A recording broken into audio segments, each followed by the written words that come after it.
সেটা হলো একটা হ্যান্ড প্রিন্টার না থাকার কারণে হাত দিয়ে উৎপাদন তারিখ লিখে দিতে হয় আমাদের। এতে করে দেখতে খুবই খারাপ লাগে। তাই আজকে একটা হ্যান্ড প্রিন্টার কিনবো ইনশাআল্লাহ। আসসালামু আলাইকুম। 1000 দিনে একটা কোম্পানি তৈরি করার চ্যালেঞ্জের 58তম দিনে আপনাকে স্বাগতম। অনেকদিন যাবৎ একটা সমস্যা হচ্ছে, সেটা হলো একটা হ্যান্ড প্রিন্টার না থাকার কারণে হাত দিয়ে উৎপাদন তারিখ লিখে দিতে হয় আমাদের। এতে করে দেখতে খুবই খারাপ লাগে। তাই আজকে একটা হ্যান্ড প্রিন্টার কিনবো ইনশাআল্লাহ। তো বাসা থেকে বের হয়ে চলে আসি মেশিনের দোকানে। এসে একটা হ্যান্ড প্রিন্টার নিলাম।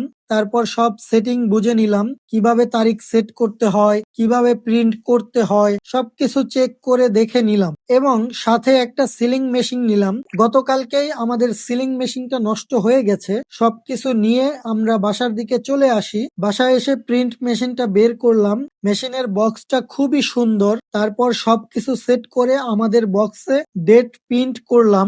দেখতে খুবই সুন্দর লাগছে।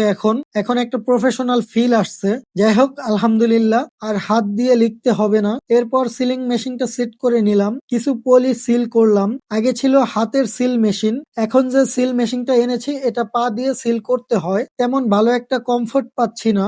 মনে হচ্ছে পরিবর্তন করে আনতে হবে। দোকানদার পরিবর্তন করে দিবে কিনা একটু ভয়ে আছি। তো দোয়া করবেন আমাদের জন্য, আল্লাহ যেন কবুল করেন, সবকিছু যেন সুন্দরভাবে সেট আপ করতে পারি। আসসালামু আলাইকুম।